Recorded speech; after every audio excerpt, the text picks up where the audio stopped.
தமிழ்நாட்டில் 32 ஆண்டுகளுக்கு பின்னால் கால்நடைகளை கொண்டு குவிக்கின்ற கொள்ளை நோயான கோமாரி நோய் மிகப்பெரிய பாதிப்பினை தந்து ஆயிரக்கணக்கான மாடுகள் இப்பொழுது செத்துக் கொண்டிருக்கிறது. எனவே இதை தடுக்க தவறிய மாநில அரசாங்கத்தை கண்டித்து மறுமலை திமுக கழகத்தின் சார்பில் கோவையில் கண்டன ஆர்ப்பாட்டத்தை தலைவர் வைகோவின் தலைமை சார்பில் இதை நடத்தி கொண்டிருக்கின்றோம்.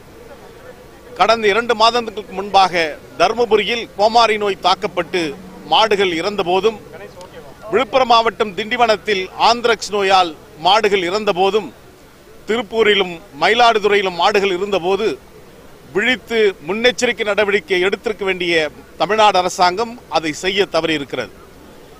5000 மாடுகளுக்கு ஒரு கால்நடை மருத்துவர் இருக்க வேண்டிய விகிதாச்சாரத்தில் 15000 மாடுகளுக்கு ஒரு மருத்துவர் என்ற நிலைமையில் இருக்கின்ற காரணத்தினால் இந்த நோயை இப்பொழுது ஏற்பட்டிருக்கின்ற விளைவில் எளிதாக கட்டுப்படுத்த முடியாது. எனவே தமிழ்நாடு அரசாங்கம் போர்க்கால அடிப்படையில் விரைந்து இதற்கான முன்னெச்சரிக்கை நடவடிக்கைகளை அண்டை மாநிலங்களில் இருந்து கூட மருத்துவர்களை வரவைத்து இந்த நோயை கட்டுப்படுத்துவதற்கான முயற்சியில் ஈடுபட வேண்டும். ஆனால் தமிழ்நாடு அரசாங்கம் இதில் கிஞ்சிற்றும் கவலைப்படாமல், குறிப்பாக சம்பந்தப்பட்ட கால்நடைத்துறை அமைச்சர் குழு ஏற்காட்டில் இன்றைக்கு கும்மாளம் போடுகின்ற காட்சிகள் பத்திரிகையிலும் தொலைக்காட்சியிலும் பார்க்க முடிகிறது. எனவே கால்நடைகளை பற்றியும் விவசாயிகளை பற்றியும் கவலைப்படாமல் தமிழ்நாடு அரசாங்கமே ஏற்காட்டில் முகாமிட்டிருப்பது அளவிற்கு இன்றைக்கு அரசு அதிக வர்க்கங்களும் இன்றைக்கு நிர்வாகங்களும் முடக்கப்பட்டிருக்கிறது. எனவேதான் இந்த பேரிழப்புகளை விவசாயிகள் சந்தித்துக் கொண்டிருக்கின்றார்கள். மழை பொய்த்து வானம் பொய்த்திருக்கின்ற வேளையில், விவசாயம் பட்டு போயிருக்கின்ற வேளையில் கால்நடைகள் இறப்பது ஒரு மிகப்பெரிய வேதனைக்குரிய ஒன்றாக இருக்கிறது.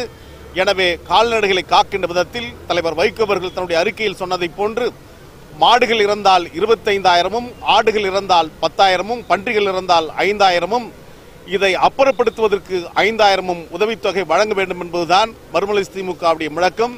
தலைவர் வைகோ அவர்கள் இதை கட்டுப்படுத்துவதற்கு டெராமைசின் என்று சொல்லப்படுகின்ற அந்த தடுப்பூசியினை விரைந்து விவசாயிகளுக்கும் கால்நடைகளுக்கு அதை போட்டு உடனடியாக கட்டுப்படுத்த வேண்டும் என்ற முழக்கத்தை முன்வைத்துதான் இந்த போராட்டம் நடந்து கொண்டிருக்கிறது.